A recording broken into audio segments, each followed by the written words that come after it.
Hema commission report പുറത്തേക്ക് വരും എന്നാണ് ഇപ്പോൾ അറിയാൻ കഴിയുന്നത്.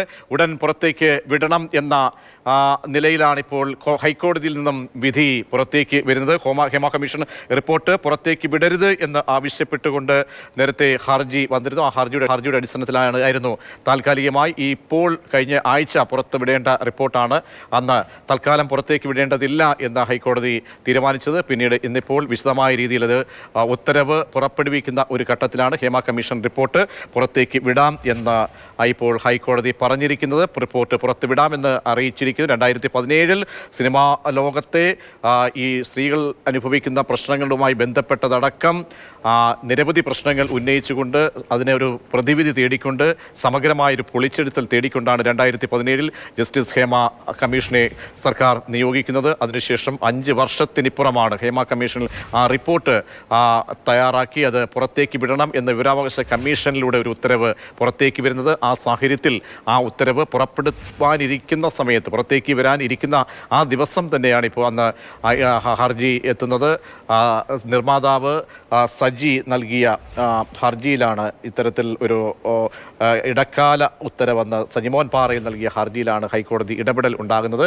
ആ ഹൈക്കോടതി ഇടപെടൽ അതേസമയം ഇന്നിപ്പോൾ ഉത്തരവ് പുറത്തുവിടാം എന്ന നിർദ്ദേശത്തിലേക്ക് പോയിരിക്കുന്ന ഹർജിക്കാരൻ ആരോപിച്ചത് ഒരുപാട് മൊഴികൾ ഹേമ കമ്മീഷൻ റിപ്പോർട്ടുമായി ബന്ധപ്പെട്ട് ഹേമ കമ്മീഷൻ സിറ്റിംഗ് നടത്തിയ വേളയിൽ ഒരുപാട് പേർ സിനിമാ ലോകത്തെ അസന്മാർഗീയമായ നീതികേട് ചൂണ്ടിക്കാട്ടുന്ന പലതരത്തിലുള്ള സാഹചര്യങ്ങളും ചൂണ്ടിക്കാട്ടി ഈ കമ്മീഷന് മുൻപാകെ എത്തിയിരുന്നു. ആ റിപ്പോർട്ടൊക്കെ തന്നെ പുറത്തേക്ക് വന്നു കഴിഞ്ഞാൽ അത് സ്വകാര്യതയ്ക്ക് ഹാനികരമാണ് എന്നതടക്കമാണ് ഈ ഹർജിക്കാരൻ ചൂണ്ടിക്കാട്ടിയിരുന്നത്. ബിനിൽ ചേരുന്നുണ്ട് വിവരങ്ങൾ നൽകാൻ. ബിനിൽ, ഹേമ കമ്മീഷൻ റിപ്പോർട്ട് അതിൻ്റെ പ്രതിബന്ധങ്ങൾ തടസ്സങ്ങൾ നീങ്ങുന്നു, പുറത്തേക്ക് വിടാം. കോടതി എന്താണിപ്പോൾ മറ്റെന്തെങ്കിലും പരാമർശങ്ങൾ അനുബന്ധമായി പറഞ്ഞിട്ടുണ്ടോ? പ്രജീഷ്, കോടതി ഉത്തരവിന്റെ പൂർണ്ണരൂപം ലഭ്യമായിട്ടില്ല. കോടതി ഇപ്പോൾ ആ ഹർജി തള്ളുന്നുവെന്ന് അറിയിച്ചിരിക്കുന്നു. അതായത് സ്വകാര്യതയുടെ ലംഘനം ചൂണ്ടിക്കാണിച്ചുകൊണ്ട് സജിമോൻ പാറയിൽ ജസ്റ്റിസ് ഹേമ കമ്മിറ്റി റിപ്പോർട്ട് പുറത്തുവിടരുത് എന്ന് വാദിച്ചുകൊണ്ട് നൽകിയ ഹർജി ഹൈക്കോടതി തള്ളിയിരിക്കുന്നു. ഇതോടൊപ്പം തന്നെ കോടതി ഒരു കാര്യത്തിൽ കൂടി ഒരു തീരുമാനം പറഞ്ഞിട്ടുണ്ട്. അതിൽ വ്യക്തത ആവശ്യമായി വരികയും ചെയ്യും. അതായത് ഇതുമായി ബന്ധപ്പെട്ട ഒരു എക്സിബിറ്റിലെ ഇടക്കാല ഉത്തരവ് ഒരാഴ്ചത്തേക്ക് കൂടി കോടതി നീട്ടിയിട്ടുണ്ട്. അത് ആ ഉത്തരവിന്റെ പൂർണ്ണരൂപം പുറത്തേക്ക് വരുമ്പോൾ മാത്രമേ വ്യക്തമാകുകയുള്ളൂ. അത് ഇനി നേരത്തെ ഉണ്ടായിരുന്ന സ്റ്റേയുടെ കാലാവധിയാണോ എന്നത് സംബന്ധിച്ച കാര്യങ്ങളിൽ വ്യക്തത വരേണ്ടതുണ്ട്. എന്തായാലും സജിമോൻ പാറയിലിന്റെ ഹർജി നിലനിൽക്കില്ല എന്ന് ഹൈക്കോടതി കണ്ടെത്തിയിരിക്കുന്നു.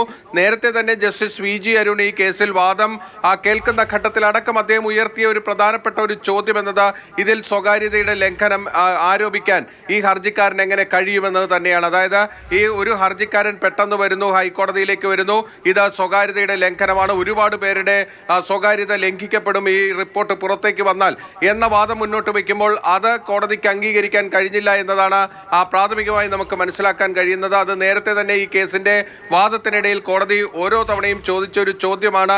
ഇത് ഈ വ്യക്തിക്ക് ഇത് ഒരു സ്വകാര്യതയുടെ ലംഘനം എന്ന വാദം എങ്ങനെ ഉന്നയിക്കാൻ കഴിയുമെന്നതാണ്. അതുകൊണ്ട് തന്നെയാണ് കോടതി കൃത്യമായ ഒരു നിലപാട് അല്ലെങ്കിൽ കൃത്യമായ കാര്യങ്ങൾ കോടതിക്ക് മുന്നിലേക്ക് ആ വ്യക്തിക്ക് എത്തിക്കാൻ കഴിഞ്ഞില്ല എന്നത് ആദ്യഘട്ടത്തിൽ തന്നെ വ്യക്തമായിരുന്നു. അതുകൊണ്ട് തന്നെയാണ് കോടതി ആ ഹർജി ഇപ്പോൾ നിരാകരിച്ചിരിക്കുന്നത്. പക്ഷേ ആ ഹർജിയുടെ ഉത്തരവിന്റെ പൂർണ്ണരൂപം പുറത്തേക്ക് വരുമ്പോഴാണ് കോടതി മറ്റെന്തെങ്കിലും വ്യവസ്ഥകൾ അക്കാര്യത്തിൽ കൊണ്ടുവന്നിട്ടുണ്ടോ എന്ന കാര്യം വ്യക്തമാകുകയുള്ളൂ. നേരത്തെ തന്നെ വിവരാവകാശ കമ്മീഷൻ വ്യക്തികളുടെ സ്വകാര്യ വിവരങ്ങൾ പുറത്തു പോകരുത് എന്ന് സർക്കാരിന് നിർദ്ദേശം നൽകിയിരുന്നു. അതുകൊണ്ട് തന്നെയാണ് ഇതിൽ ഒരുപാട് പേജുകളിലെ ചില വാക്കുകളും അതോടൊപ്പം തന്നെ ചില ഖണ്ഡികകളും അടക്കം മായ്ച്ചുകൊണ്ട് ആ റിപ്പോർട്ട് പുറത്തേക്ക് വിടാനാണ് വിവരാവകാശ കമ്മീഷൻ തന്നെ ഉത്തരവിട്ടത്. അതിന്റെ അടിസ്ഥാനത്തിൽ സാംസ്കാരിക വകുപ്പ് ആ റിപ്പോർട്ട് പുറത്തേക്ക് കൈമാറാനായിട്ട് ഒരു തീയതിയും സമയവും നിശ്ചയിച്ചിരുന്നു. അതിന് തൊട്ട് മുൻപ്, മണിക്കൂറുകൾക്ക് മുൻപാണ് ഹൈക്കോടതിയിൽ ഒരു ഹർജി വരികയും ഹൈക്കോടതി ആ റിപ്പോർട്ട് പുറത്തുവിടുന്നതിന് ഇടക്കാല സ്റ്റേ അനുവദിക്കുകയും ചെയ്തത്.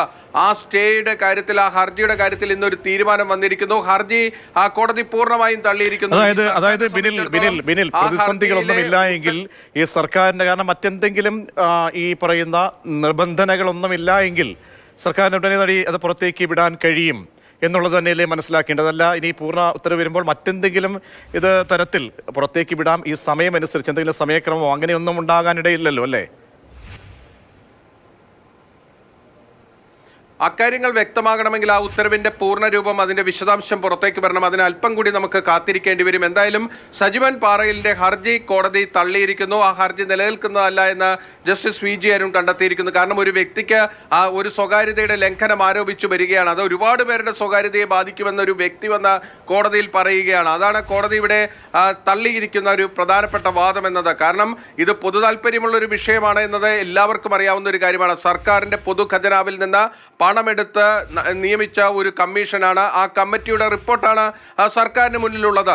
അതിന്റെ വസ്തുത എന്താണ് എന്ന് അറിയാനുള്ള അവകാശം ഈ നാട്ടിലെ പൗരന്മാർക്കുണ്ട്. കാരണം അവരുടെ പണം ഉപയോഗിച്ച്, അവരുടെ നികുതി പണം ഉപയോഗിച്ച് തന്നെയാണ് സർക്കാർ ഈ കമ്മിറ്റിയെ രൂപീകരിക്കുകയും അതിന്റെ ചെലവുകളെല്ലാം തന്നെ നടത്തുകയും ചെയ്തിരിക്കുന്നത്. അതുകൊണ്ട് തന്നെ വിവരാവകാശ നിയമപ്രകാരം അതൊരു പൗരന്റെ അറിയാനുള്ള അവകാശമുണ്ട്. പക്ഷേ അതോടൊപ്പം തന്നെ അത് മറ്റൊരാളുടെ സ്വകാര്യതയെ ലംഘിക്കുന്നതുമാകരുത്. അതുകൊണ്ടാണ് ആ വിവരാവകാശ കമ്മീഷൻ ആ സ്വകാര്യ വിവരങ്ങൾ മറച്ചുവെച്ച് അതിന്റെ മറ്റ് പൂർണ്ണ വിവരങ്ങൾ പുറത്തേക്ക് കൊടുക്കാൻ ആവശ്യപ്പെടുകയും ചെയ്തിരിക്കുന്നത്. ഇവിടെ ഉയരുന്ന ഒരു സംശയം എന്നത് ഇതേതെങ്കിലും തരത്തിൽ പല മൊഴികളും ആർക്കെങ്കിലും എതിരെ വന്നിട്ടുണ്ടെങ്കിൽ അതിൽ എന്ത് നടപടികൾ വരുമെന്നതാണ്. പക്ഷേ സർക്കാരിനെ സംബന്ധിച്ചിടത്തോളം ഏതെങ്കിലും തരത്തിലുള്ള ഒരു ക്രിമിനൽ കുറ്റം ഏതെങ്കിലും ഒരു വ്യക്തി ഒരു മൊഴിയുടെ ഭാവത്തിൽ സർക്കാരിന്റെ മുന്നിലേക്ക് വച്ചിട്ടുണ്ടെങ്കിൽ അതിൽ തുടർ നടപടികൾ എടുക്കാനുള്ള നിയമപരമായ ബാധ്യത സർക്കാരിനുണ്ട്. ആ ബാധ്യത സർക്കാർ നിറവേറ്റിയിട്ടുണ്ടോ അല്ലെങ്കിൽ അത്തരത്തിൽ എന്തെങ്കിലും മൊഴികളുണ്ടോ എന്നതൊന്നും നമുക്കിപ്പോൾ പറയാൻ കഴിയില്ല. പക്ഷേ അതിൽ എന്തായാലും ഒരു പ്രധാനപ്പെട്ട ഹൈക്കോടതി ഉത്തരവിന്റെ വിശദാംശങ്ങൾ പങ്കുവച്ചത്.